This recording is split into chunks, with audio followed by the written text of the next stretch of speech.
that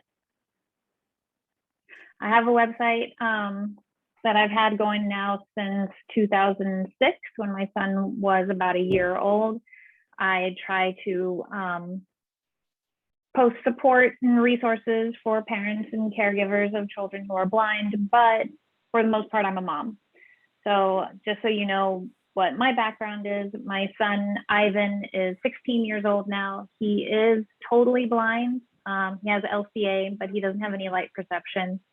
And he is nonverbal. He's in a wheelchair. He also has Joubert syndrome and a pretty severe seizure disorder. So a lot of the times when I'm talking about toys and developmental age, you know, I'm going to be talking about things that are appropriate age-wise for babies, young children, toddlers, but my son, for the most part, at 16 is still playing with a lot of these same toys because developmentally, that's still where he's at, and we're still working on a lot of those same goals. So a lot of times I'm going to refer to things like developmental age rather than, you know, actual years age, because it really depends on your child's needs and what they're doing and what their goals are. So with that, I'm going to share my screen and get started. So we are going to be talking about toys today. And this is what we're going to be talking about. So we're going to look at why play is important and how to use playtime to facilitate learning, how to choose the best toys and where to find accessible toys and what that means for a toy to be accessible to your child, how to adapt toys. And one of my favorites is how to make your own toys. And then also one of my favorites is how to make a sensory play space, because those are awesome. And then you can't talk about toys without giving some actual toy ideas. So I have our 12 favorite toys, and then also adapting activity kits for kids with special needs.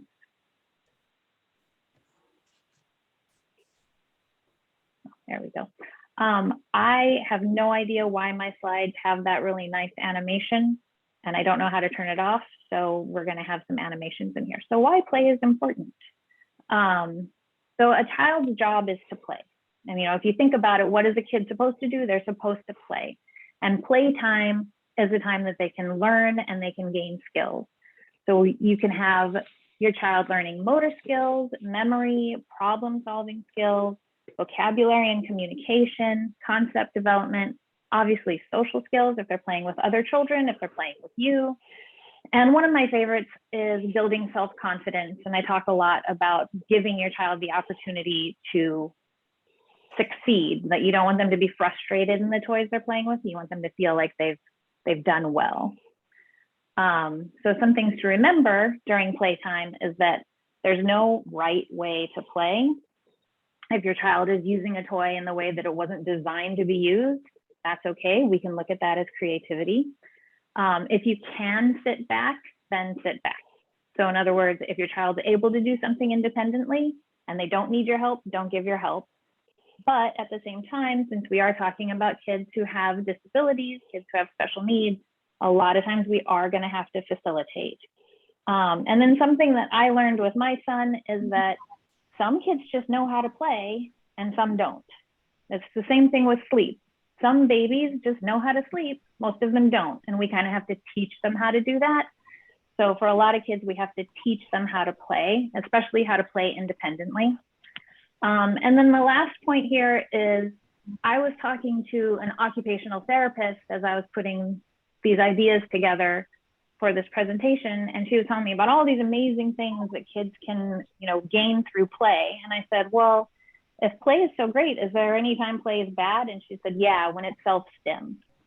So if your child is playing independently, but all of a sudden they revert to rocking, flapping, or hitting themselves, that's when you know you need to redirect their attention back to the play and away from self-stimulation. So this is a picture of my son. There's a lot of pictures in here. A lot of them he's very little, so he's a baby here. That's Ivan as a baby. When we talk about play, there are different kinds of play. So there's interpersonal, and that's like body on body, playing peekaboo, face to face. Exploratory is when you start kind of looking at how to interact with objects, i.e. toys, right? Functional play is when you start to realize that those toys do things and you start using them appropriately. Constructive play is like building blocks, Legos, puzzles. This can also be where crafts and creative play come in. Symbolic play is pretend scenarios, creating, you know, a pretend landscape. And then games with rules is something like tag or, you know, Monopoly, right?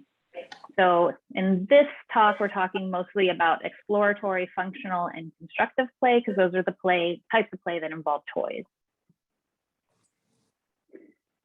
So how to use playtime to facilitate learning. Playtime is learning time for babies and young children, but that goes both ways, right? That means that when they're playing, we have an opportunity for them to learn something, but it also means that when we want them to learn something, we should make it fun, right? And 5 tips to keep playtime fun, but also facilitate learning. And this comes up a lot, and that is finding the just right balance when playing with your child and choosing toys. In other words, you want to challenge them so that they can grow, but you don't want to frustrate them so that they just shut down and don't want to play. And this one's tough, but if you can do it, keeping toys close and predictable and always in the same spot and always within reach is really helpful for kids who are blind. I know that can be really difficult depending on your house and how things are set up, but if you can have a space, it's like, this is where we play with our toys and this toy is always in the same spot, it can be really helpful for them to be able to find the toys that they're looking for independently. The third point is to give lots of opportunity to repeat an activity, which means you may be bored of reading that book or playing that game over and over again, but if your child's still into it and they're learning something from it, then that repetition really helps to get that going in them. And then one of my favorites too is to use your daily routine as a way to incorporate playtime activities. The example I have here is having your child play in the kitchen while you're making dinner. And that's my example because I do that all the time with my son. So he might be in his Riften activity chair with his tray, and then I can give him pots and pans and wooden spoons, and he can be playing, but also learning about what's in the kitchen while I also have the opportunity to make dinner because I need time to make dinner. And then also lastly, to offer play opportunities that encourage problem solving, which sounds like a big grand idea, but can really be as easy as placing a bracelet on your child's wrist and then letting them figure out how to get it off. We play a lot with crafts with my son and he loves stickers. And so I might take a sticker and put it on his right hand and then encourage him to use his left hand to take it off, and then vice versa, which is some nice fine motor skills and also crossing midline. So those are some problem solving things that he can do. Again, you know, keeping it to like your child's developmental level. And then how to choose the best toys. So this is kind of what I was talking about earlier, but do you want to be inside or outside the comfort zone? So inside the comfort zone would be to watch how your child responds to toys and try to pick toys that are preferred. So if they like soft objects, you go with soft objects. Outside the comfort zone is obviously if you want them to grow and learn, you might want to expose them to some non-preferred toys. So you want to do both. You want to find a balance, again, between, you know, helping them be happy and having fun, but also pushing them and trying to promote them to grow and learn and do new things. So the example I have here, and this is my son again when he's little, and that's his grandma with him, is the sticky box, which actually we still have, and I brought it with me. This is our original sticky box. And what we did is, so this is a wooden block. And this is the sort of thing that is my son's favorite thing to touch. It's small, he can hold it in his hand, it's hard, it's defined, he knows exactly what it is. If you give him anything that's soft or squishy, he couldn't stand it. And so what I came up with was this idea of the sticky box. So it's just a basket, and I put in it all kinds of things that he hates. And I also got double-sided tape to put on the rim of the box. So the box itself is actually sticky because there's double-sided tape on the box. And then some of the things we put in here are things like Play-Doh, which he can't, or he couldn't, I should say couldn't, because he's gotten a lot better with it. But he couldn't stand Play-Doh because it was squishy and it would squeeze between his fingers and it's hard to define. And we put in moon sand and play foam and a pin art board, which feels really weird on your hands. And is again, something that's very difficult to define. And scrubbies that you would use in the shower. I also always keep like a bag of dried beans or dried pasta and a bowl, so we can put those in there and we can touch those. And it started off as something that he really didn't like, but we would bring it out, you know, a couple times a week, and we would just touch a couple things in the basket and then we'd be done. And eventually it became a game, and it actually really helped with his tactile aversions. And he's gotten a lot better at being able to touch things that he used to hate touching.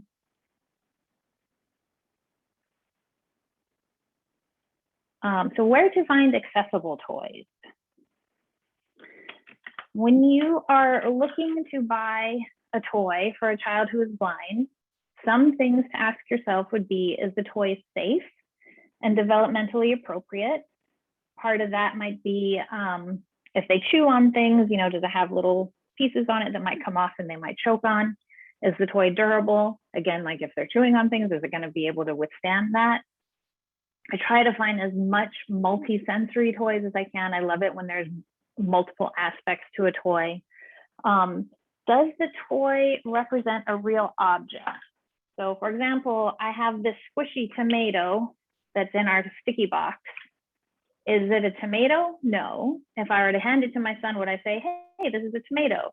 I might, but if I say that, will he then become confused? Because if he's never seen or felt a tomato before, will he think this is a tomato? So when we're working with kids who are blind, we want to be really careful about having toys that are representations of real objects and making sure they know the difference between this is a squishy toy that looks like a tomato versus what an actual tomato is. We also look to see if the toy is adjustable. Is there different ways we can change the settings on the toy, especially if it's like a battery powered toy? Where will you be using the toy? Is it indoors, outdoors, in the bath, on a wheelchair tray maybe? And does the toy involve using both hands? That's something we look for a lot because we're always working on fine motor skills for my son. And like I keep saying, does it offer the opportunity for success? Because you want our kids to have fun and not be frustrated. And then a lot of times we don't think about this with kids with disabilities, but is the toy popular? Because is this the sort of thing that like all the kids their age is playing with? And then if they're out in a social situation and they've got that toy, will other kids see it and be drawn to it and want to talk to them about it? So number 10 being, can the toy be used in social play? And then this is something I talk about a lot, especially to my friends, but specialized toys versus mainstream toys. So a lot of times we think, oh, well, you know, my son has special needs, so I needed to go to a special needs store and buy special needs toys. But I have an example here of some textured matching blocks you could get at American Printing House for the Blind versus a touch and match board you could get at Amazon. They are not the exact same toy. There are pros and cons to both. We have owned both, and I will say that the one we got on Amazon, I like a lot better. It's sturdier, it's stronger. I feel like it's better built. The American Printing House textured blocks, they don't show it in the picture, but the bottom of the blocks are unfinished. They're not painted, so they just don't feel as nice on your skin. And the APH is $72 and Amazon is $20.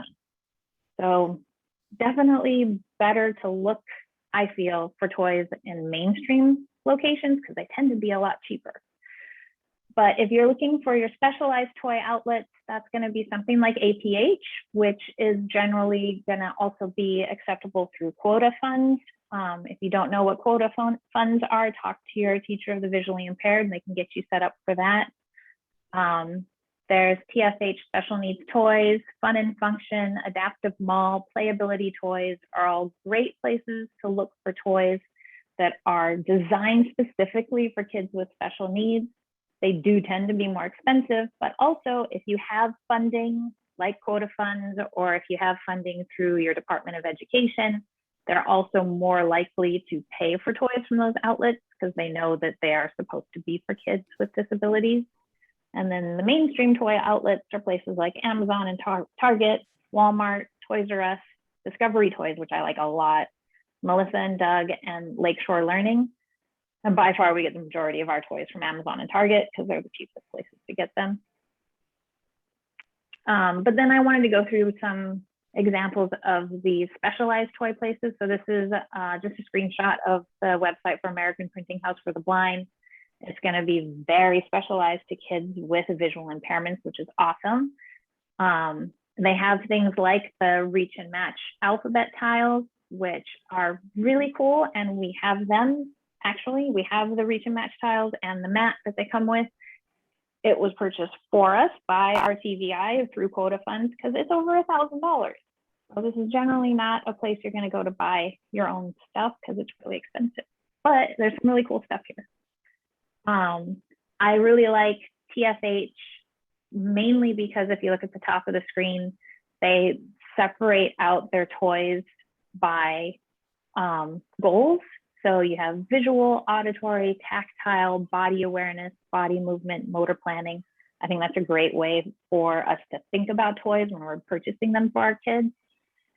And fun and function is also awesome. They have a lot of really cool stuff for sensory rooms. If you're in the business of designing a sensory room, then I'm jealous because that would be so much fun to have. Also very expensive, but also a place where we've gotten grants to cover things. So if you see the sensory toolkits here, there's that break box. We actually have that. It's got all kinds of neat multi-sensory fidgets and things in it. My son loves it. I think it's like $400, which is ridiculous for what it is. But again, we didn't pay for it. So it's nice to have if you didn't have to pay for it. Adaptive mall, Amber, I really think of, yes. I just want to jump in really quick because we had a question come in the chat. Yes. So they love the sticky box idea, and they're wondering if you have any advice to offer for kids who are very hard on their toys. Durability is key, and so is safety. My 8-year-old twins with CVI and ocular concerns as well as significant developmental delay often gravitate toward dog toys. Yeah. Their dog toys, of course, or toys of older kids. I would actually say looking at baby toys can be really helpful because a lot of those are designed to be chewed on. So we've gotten a lot of toys from like the baby aisle. If you're trying to get stuff that's sticky though, for the sticky box, that's going to be stuff like Play-Doh and slime, and that's not going to be very durable. Because the stuff that's durable is going to be harder and less sticky. But you could maybe do something like get something that's harder and then put something like a double-sided tape on it so that there would be a sticky to it for at least a little while before it got too grimy. But yeah, we do a lot of baby toys. Dog toys actually aren't a bad thing either because they are designed to be durable. We've used dog toys in the past too, not cat toys. Cat toys are too small. So any other questions on that, or should I go on? I think we can go on. Okay, I accidentally clicked my screen, so it went off of Adaptive Mall. But Adaptive Mall is really cool. And then Playability Toys I like a lot because they make a lot of their own products, and they have a lot of these raised line coloring books and things that you can't find in other places. They're also owned, it's like a small organization. So they're really friendly. And if you have questions, you can reach out to them, and they're very helpful. All of those sites that have specialty toys, one of the things that I will do is I'll go on someplace like Adaptive Mall, search for what they have there, and then go to Amazon and find something very similar, get the ideas and the inspiration there, go to Amazon, find something for a third of the price that's very similar to what they're selling there. So, okay, this is one of my favorite things. How to adapt toys. Okay, I'm getting excited now. Adding Braille. I actually still have this toy. I have him right here. So like this is a Winnie the Pooh VTech phone, and we put numbers, Braille numbers on the numbers so that you can feel the Braille. If your child is learning Braille, if you think they're going to learn Braille when they get older, that's great to put Braille on absolutely everything. There was a point in my son's life when we thought he might learn Braille. That was before the epilepsy kicked in. But even now that we know he's not going to be a Braille reader, he still really enjoys the tactile element of having things on the buttons. And I also have a picture here of the fridge phonics, LeapFrog fridge phonics, that has the letters that you pop into the toy and you press the button and it says the name of the letter and the sound of the letter. There's a ton of room on the back of those to put Braille. In this picture here, I have two different kinds of Braille stickers. The ones that have like the R and F and O at the bottom, that's in print and Braille. I got those from APH. So those are, let's see, I have the name of them here. The Feel and Peel stickers from APH. And then the ones that are on the phone, that's just the numbers. I just got a clear plastic sticker sheet from Amazon, put that through a Brailler, typed the numbers, and then cut it out. So you can do Braille stickers either of those ways. Adding texture. So this is a picture of our ocean drum, which I also have with me. And what I noticed playing with it is that there's very clearly a front and a back, but that if you have no vision, the front and the back feel exactly the same. So for the back, I just pasted some felt fabric, and now my son can tell tactually there's a front and a back, which then just leads to us being able to do things like say, oh, let's turn it over. Oh, and now that's the front and that's the back. It just gives us ability to talk more about the toy, about what we're doing with it. Adding colors. So if you are purchasing toys and your child has vision, you should look for as many high contrast colors as you can, depending on your child's vision. But if the colors aren't there, you can always add them in.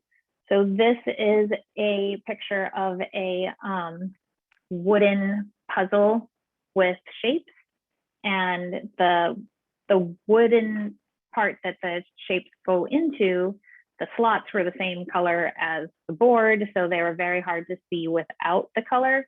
I added in the color using, again, just some felt and gluing it to the bottom, and now there's more of a high contrast there, and so you can see them better if you have vision.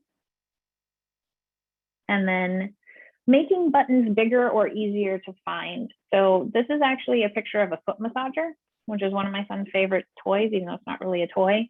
And it has these beads on there that you can roll your hands or your feet over and you can feel the beads move. And then there's a button in the center that if you press the button, the whole thing will vibrate.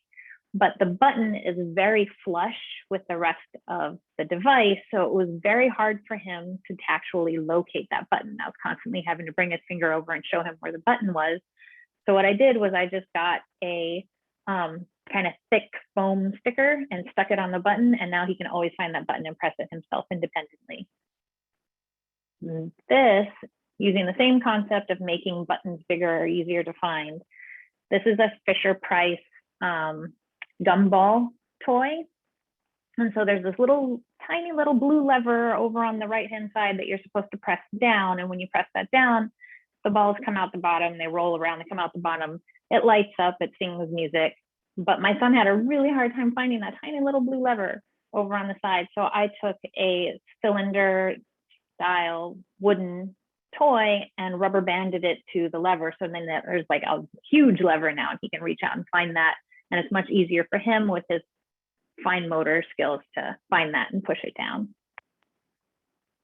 Adding handles, you can add handles to just about anything. If you go to Home Depot and get yourself a drawer pull, it comes with a drawer pull and a screw, and you can pop that on anything that needs a handle. So like wooden puzzle pieces are a great example of things that can be really hard to pick up, and you put a handle on it and now all of a sudden it's a lot easier to pick up. This is a picture of like a wicker box, and we had toys in the box, and my idea was I wanted my son to like open the box and get the toys out and put the toys back in. He had a really hard time getting his thumb under the lid and opening it, so I put a handle on it, and it was a lot easier for him. And this is me being super smart. I'm really proud of this. You can add props to help prop things up. So we have this keyboard, piano keyboard, electric keyboard that my son loves, but the way he wants to play with it is he wants to sit on the floor and balance it on his lap. And that wasn't working very well. It kept sliding off his lap. So I got, you know how you can get those Velcro stickers? You can just cut off as much Velcro as you need, pop them on the bottom of 4 Parmesan cheese containers, put those on the bottom of the keyboard piano, and now our keyboard piano has legs and can fit over his lap easily. And then if you want to take them off, they just pop right off because it's Velcro. So making your own toys, this is also fun. I'm getting into the fun stuff now. So how to make a scented rattle. So trying to come up with some toys that you can make yourself and that are also multi-sensory. And this is my son when he's really little. He's a baby here. And this is a Gerber juice container. And we took the lid off and got a hammer and a nail and poked holes in the top of the lid. And then inside you can put cloves, allspice, cinnamon sticks, anything that'll make some nice noise and then also have a nice smell to it. So there's a little multi-sensory aspect to it. One thing to keep in mind is that if your child is going to chew on it and drool into it and then maybe tip it over, that drool is going to come back out of the rattle. So whatever you put in there should be something that's okay for them to get in their mouth because they are going to end up sucking some of the juices out of it. Making your own stackable sound blocks. So these are old Gerber baby food containers that are designed to stack neatly in your pantry, which means that they like click right into each other really nicely. Clean them out, put different types of objects in them. So in here we've got some dried rice, some pom-poms, and some unpopped popcorn, some dried corn. And each one now makes its own unique sound. I used a hot glue gun to get the lids stuck on top. And now you have these really cool blocks that make a sound and that stack and click together really nicely. Ooh, the bead container, I brought that with me too. So this is a Gerber cereal container. And inside we put bead necklace that we've cut so that instead of being a necklace, it's just a long string of beads. And then what you can do is put it in the container and just have a little bit hanging out the top. That makes a lovely sound, as I'm sure you can hear, as it's going in and out of the container. And the idea is it's fun to shake it. It's fun to hear it going in and out, but the best part is in order to really make it work, you need to hold the container with one hand while pulling with the other, which can be a very difficult fine motor skill for some kids, but if you give them something interesting enough to do, then they'll be more inclined to try and hold with one and pull with the other. Tactile matching game. This is one I came up with too. So these are old applesauce snack cup containers. And at the bottom of each applesauce container, you use your hot glue and you just put some kind of tactile object. So that can be some felt, Christmas bow. We've done paper clips, dried pasta, seashells. And then if you do 2 of each, you now have a matching game. So you turn them upside down, mix them all up, and then you pick one, touch to see what's inside, pick another one and try to make a match. Now, if you are playing with some people who have vision and some people who don't have vision, and you want an even playing field, you can get cupcake liners and pop those in the applesauce containers first, and then put your objects in, because then when you turn them upside down, you can't see through and cheat if you have vision. This is, we call this a sponge ball. So we took 2 sponges, cut them into fourths. I picked some high contrast colors. So we have a blue and an orange sponge, and then you just take a piece of string and tie them together, and it like automatically makes a ball. And it's very lightweight. It's easy to hold and throw. It's really easy to pick up because it has so many different like legs to the ball. And it also makes a really fun bath toy. This is a shoebox pegboard. So that's a shoebox with some holes in it. And then the pegs are actually just golf tees. And then it's just, you know, a matter of trying to put the tees, putting the pegs into the holes. If your child has vision and you want to do high contrast, you can add color to the shoebox. You can paint the golf tees so that there's some more color there. Lid matching. This is the easiest game you've ever seen. You get 3 different containers with 3 different lids, and then you have to figure out which lid goes on which container. Clothespin activities. There are a variety of different things you can do with clothespins to turn into games, and it's all great for strengthening those hand muscles, working on your pincher grasp. And it can be anything from the picture on the left is a little bucket with clothespins on the outside of the bucket, and the idea is just to grab a clothespin and put it in the bucket. You can also do things where you need to match colors or you need to match textures. So you can have the red clothespin goes onto the red part of the paper plate. If your child doesn't have vision, you can do that with textures instead of color. The Velcro bottle. So this is, again, using those sticker Velcro that you can get on Amazon. You can get them anywhere. And then getting little small wooden blocks and some recycle plastic bottle that you have in your house. It's great if you have one with a handle like this one does, because then the idea is you can hold the bottle with the handle while your hand goes around the outside of the bottle looking for these blocks. And when you find a block, you can take it off and put it in the bottle. I love the sound of the Velcro coming off, the sound of the blocks going in the bottle, and the more blocks you get in the bottle, the more sound you get when you shake the bottle. So you can talk about how, oh, like sounds like you've got a lot of blocks in there. Let's keep looking for more blocks. This one's a lot of fun. Feeding the monster. So this is kind of a craft. So you can work with your child to make the monster.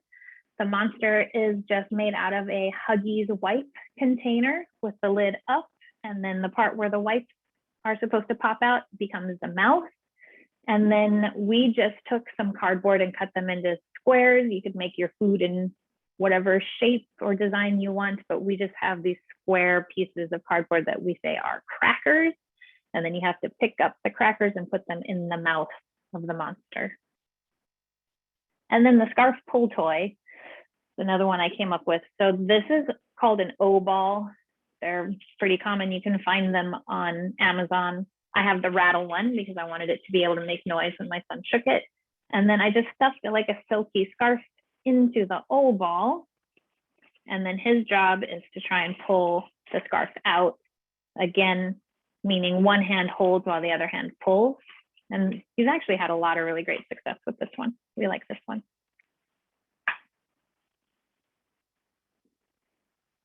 So how to make a sensory play space. Okay, sensory play spaces are awesome. What is a sensory play space? Children who are blind or deafblind often remain really restricted in their movement and use of space. So play space is supposed to encourage children to reach and explore and develop spatial awareness. It's supposed to be a predictable environment. So the toys should always be the same, always be in the same place. And it's a place where your child can reach out and manipulate toys. It can come in a variety of sizes. So I'm going to go through a bunch of different play space ideas, but it can be really small, like a small box. It can be a corner in a room. It can be part of your child's everyday space, like an insert on their wheelchair tray, or it can be big, like a large box, something they could crawl into. It can be a large area on a wall.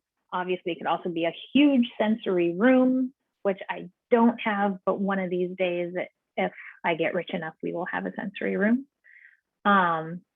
they come in with different names. You might hear about a little room, a defined space, a stay put play space, a sensory activity center. But the main idea is that the objects that are in the play space are predictable and they're always in the same place. Preferably, they would have high meaning to your child. These would be objects that are highly meaningful to your child. The space and the objects are all accessible to your child's abilities. It gives them the opportunity to make choices, and they can easily detect where everything is in their space. And the reason why we make sensory play spaces is to encourage reaching and exploration, to teach spatial awareness so they know where things are, improve your muscle tone in your arms while you're reaching out to find things, encourage vocalization. And that's particularly for like the little rooms and spaces that are in boxes, because there can be some nice echoing while they're in there. And so they might vocalize more. Teach the concept of object permanence, that the toy is there. And then if I don't touch it, or if I don't see it and go back, it's still in the same place. It hasn't disappeared.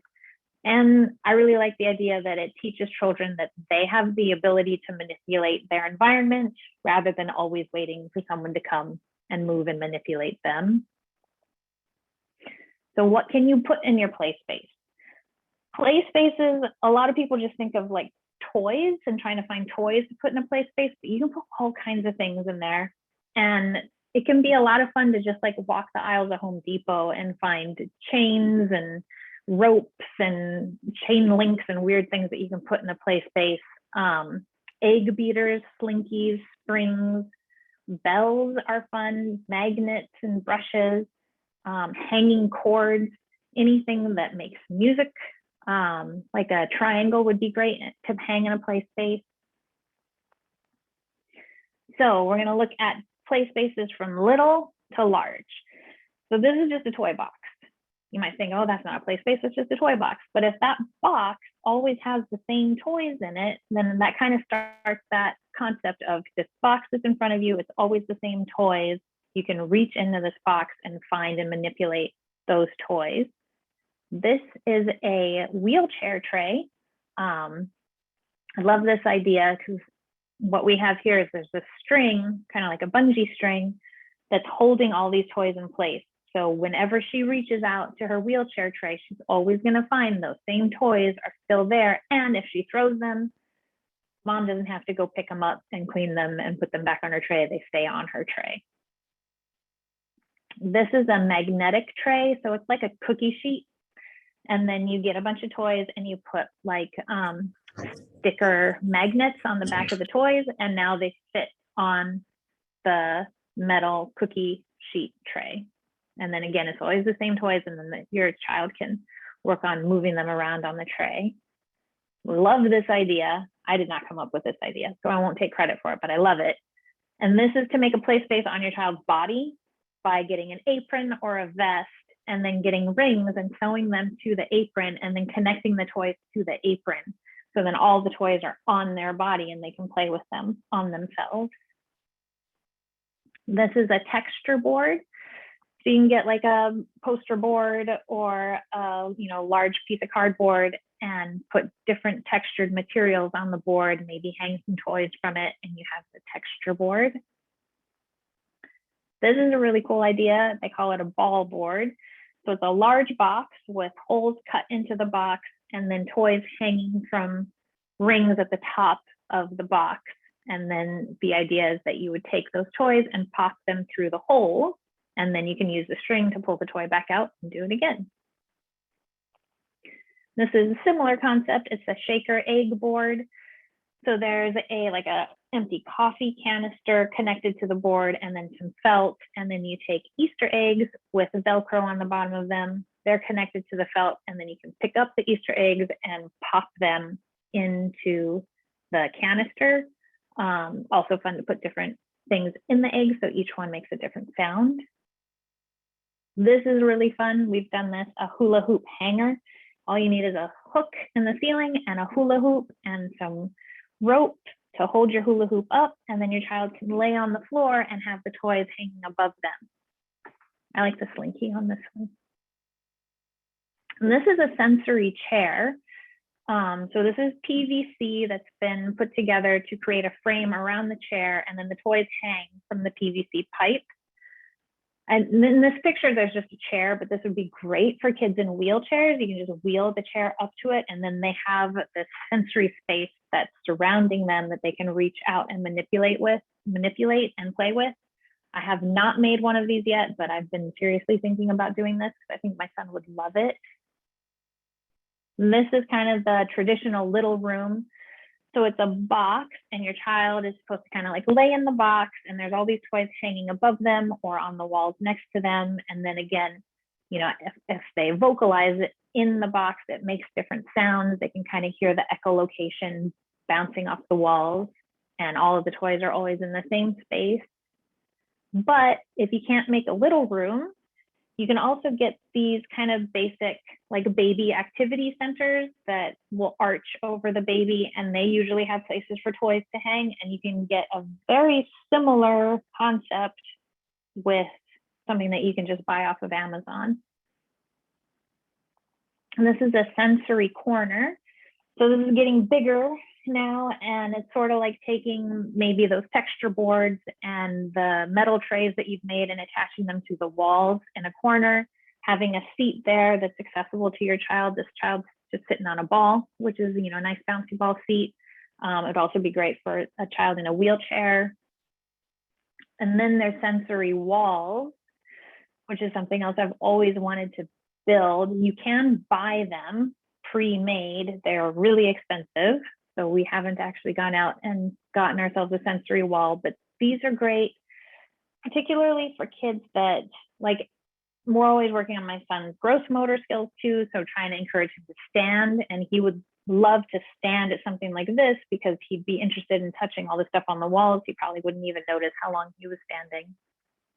And then this is a full sensory room. We all know what a sensory room is. And if you have the space and the money to fill a sensory room, definitely do it, because if we had a sensory room, I think I'd probably spend more time in it than my son would, because they look awesome. And then these are my 12 favorite toys.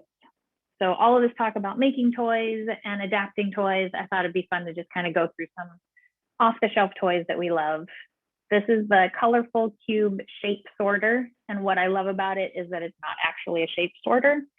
So the shapes are there, but you don't have to get them, like you don't have to get the square into the square spot and the triangle into the triangle spot. It just has these elastic pieces of, I don't know, elastic going around the cube. And you just have to like kind of push each of the shapes through the elastic. So great opportunity for success, even if you can't actually get a square into a square hole. This I mentioned earlier is the Fisher-Price gumball machine. It's fun, it's got balls, you put the ball in the top, you press the lever, it lights up, it plays a song, and the ball comes out the bottom. And then if you have it like in front of you or on a table, then the ball kind of shoots out the bottom, and you have to catch the ball and put it back in the top again. This, ooh, I have this one right here actually. This is the Fisher-Price Piggy Bank. And what my son loves about it is that when you take a coin and put it in the top, he sings a little song, makes a little noise. What I like about it is, unlike the shape sorter, this one you really have to get in the right way because it's a coin going through a coin slot. And so my son really has to work hard to get the feedback of that little music that the pig makes for him. He can also press the notes and it'll oink and sing a song. The Octotunes musical toy, not battery powered, totally plush. Each of the 8 arms, when you squeeze it, makes a different note, and it's really easy to squeeze. And it always sounds nice, like all of the tunes have a really nice sound to it. And when you squeeze it, it releases this like slight vanilla smell. So it's got that extra multi-sensory scent to it too. This is kind of your classic wooden bead roller coaster. I love it because it's not going to get messy. My son loves it because as a kid without vision, he's not worried about losing the blocks. They're always going to be in the same place. And it's fun for him to, follow the wires with the beads and figure out where the ends are. This is the LeapFrog Storytime Buddy. So he's a plush dog. On his collar are numbers that are associated with books that come with him. And so if you press the number 1, then he will read the number 1 story to your child. Really easy to put Braille on his collar, to put Braille on the book. But the other thing that I love about him is almost every part of this plush doll has a button in it. So you're pressing his nose, you're touching his back, and it's responding in some way. And my son likes that a lot. Sometimes he just takes it and just like squeezes it as hard as he can and gets it to like bark and make a bunch of noises all at once because he gets like all the buttons at once. This is the LeapFrog picnic basket. So it has different shapes. The sandwich is a square, the watermelon is a triangle, the orange is a circle, and they fit into the plate or into the picnic basket in their special spots. So there is a bit of shape sorting involved. The part my son loves the best is when the basket closes, it says closed, and when it opens, it says open. So we hear a lot of open, closed, and he just thinks that's hilarious. And this is the LeapFrog Choppin Fun Learning Pot. Really cool because it comes with fake vegetables that kind of clip together, and then you have this little knife, and so you can chop the vegetables in half and then put the vegetables in the pot. One of the things I really like about this is it also does the open close thing with the lid. So my son loves that. And then when you take the vegetable and put it in the pot, it makes a splashing sound, like it recognizes that something was put in the pot. So there's this added feedback that really encourages kids to take things and put them in and take them out. We talked about this earlier, the LeapFrog fridge phonics. So you'd have the letters, and when you put the letter in the toy and press it, it'll say the name of the letter, it'll tell you the sounds that that letter makes, it'll sing a little song about the letter. And again, on the back of the letter, tons of space to put Braille so your child can have both the letter and then on the back the Braille. These are rainbow sound blocks. All of these are available on Amazon, by the way, if you go and search for them. Each of these wooden blocks has a different element in them: sand, beads, water. So they all make a different noise when you shake them. They're all different colors. If your child has vision and if you have a light table, these are a lot of fun to play with on a light table. And the LeapFrog music table, we've literally had this my son's entire life, and he still hasn't gotten tired of it. Obviously, it's a musical table. All the little buttons make a different musical sound. One thing I really like about it is that it comes with these legs. So it's a table. If you have a small child, a baby, a toddler, they can stand at it, they can kneel at it. High kneel has always been something that we've been working on with my son for his gross motor skills, but those legs come off. So you can take those legs off, and now we can like place it on the table. I'll put like a towel underneath it so it doesn't slide away from him, put it on the table, and he has to stand at the table and press all the buttons. And then this is the roller ball run. So you can use the hammer to pop each of these little balls into the track, and then they go down through the toy and come out the bottom. You don't have to use the hammer. You can just use your fingers, which is what my son likes to do. Using a hammer is great though, because that's using tools, right? But what we like about this is that the track inside the toy is all open. So as the balls are rolling down, you can actually reach in and feel and see where they are and what's making all that noise. And then my last section is about activity kits, which is like our new favorite thing, because toys are awesome. Activities are like learning experiences, right?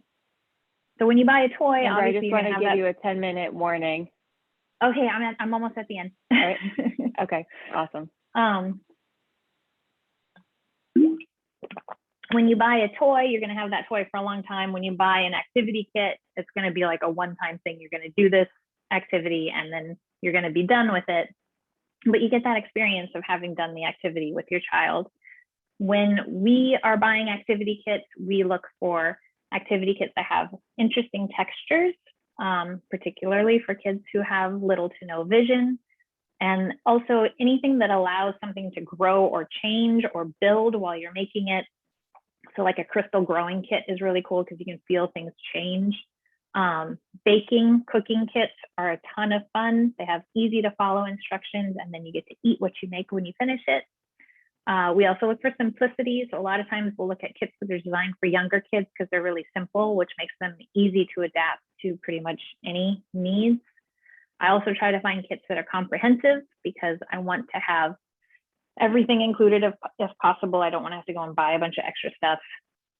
And then when I'm looking at kits, I look at their accessible options. How can I make it more accessible? Can I add Braille? Can I add color contrast? Can I use a switch to activate a food processor if we're doing a baking kit? Can we introduce choice making, things like that? And then these are my favorite kits. So this is Insect Kingdom Felt Craft Kit. What I like about this is that it does not involve glue. Again, these are all available on Amazon. And you just have to take these felt pieces and kind of string them through wires. It was really easy for my son to help, or at least do hand over hand with me while we were doing it. And then you can feel as you add each piece, you can talk about how it keeps getting bigger and bigger. He really likes that too. Baketivity kits, I cannot say enough about. They are awesome. They are so much fun. They have everything you need in there. It's all pre-measured. The instructions are really easy to follow. All you need to do is open them. You can smell, and touch and taste all of the different ingredients, talk about how the ingredients go together. I think all of their recipes are sweet. So they're all like cookies and cakes and things. I don't think they do anything savory. And they're all great. So even if you're not a good cook, they come out really good. They do have a subscription service, which you can also get on Amazon. And then there's another kit that I don't have in here called Eat to Explore. The 2 is a number 2. They do savory stuff, and they do it like by country. So they might have like an India kit, and then in there are a bunch of ideas for foods you can make from India. Those are a bit more advanced, so they are a lot of fun. Baketivity, though, simple, easy to follow. All of their cookies taste delicious. National Geographic is another one that I can't say enough great stuff about National Geographic kits. This is the Mega Gemstone Dig Kit. It does get messy. So if you don't like messy, you might want to skip this.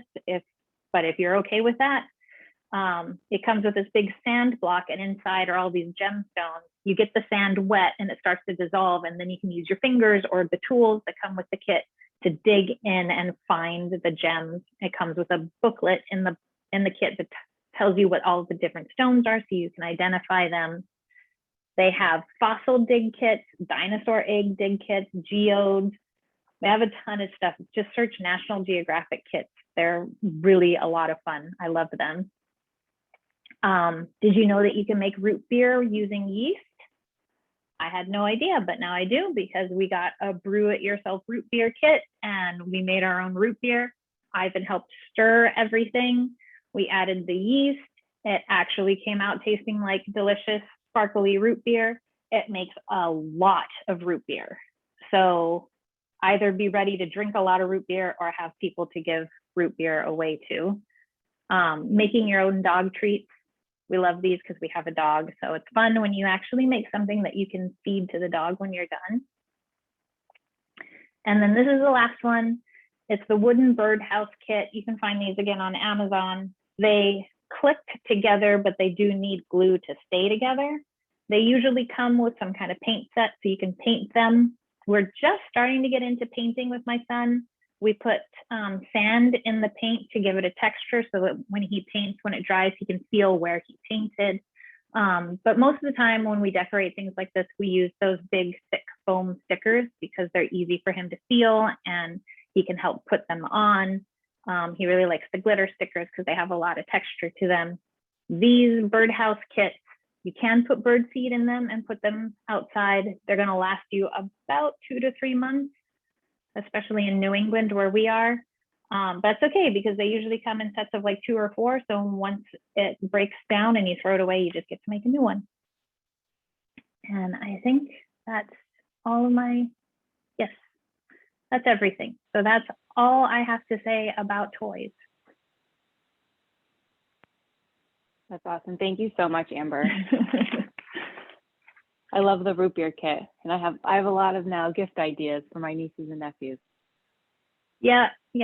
I have a couple new National Geographic kits in the basement right now that will be coming out for Christmas.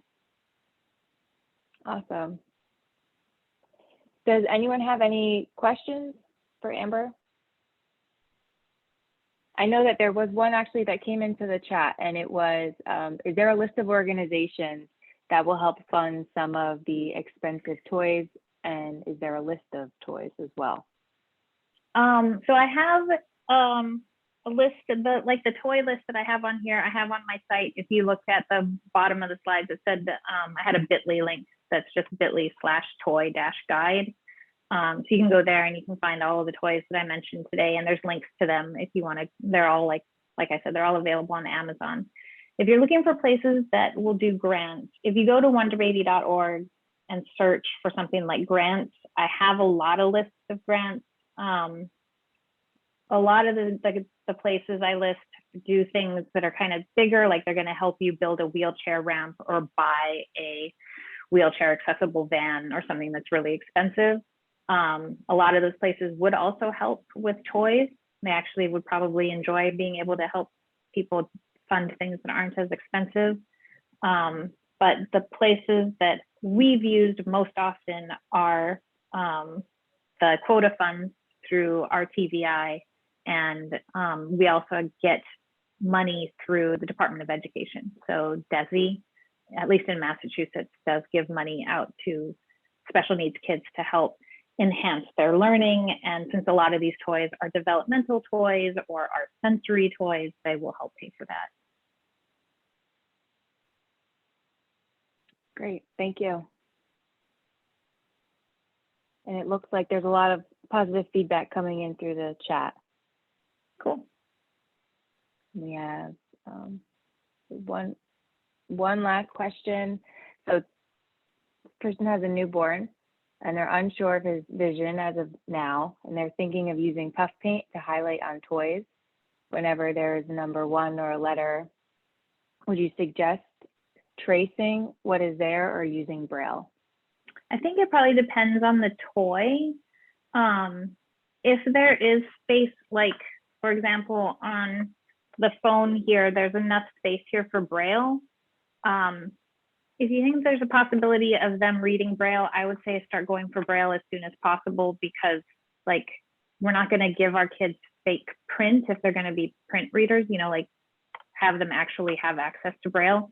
But if it's more of like a round ball toy where the stickers aren't really going to fit on it very well, then I think tracing it in the puff paint is a great idea. We've used puff paint a lot just to at least give them that tactile aspect to the toy so they can find it. Thank you. If anyone else has any questions, please feel free to send me an email and I will get those questions answered to you from Amber. And we will be sending out the recording and a copy of the PowerPoint later this week to everyone who has been asking for it. So thank you so much, Amber. This was awesome. This was a lot of great information. Yeah, I'm sorry, I kind of threw a bunch of stuff out real fast. And you can also go to wonderbaby.org. There's a contact box there, or a contact link, and you can email me through there too. And I'd be happy to answer any questions if anybody has any follow-ups there. Great. Thank you. Thank you, everyone, for coming tonight. Thank you.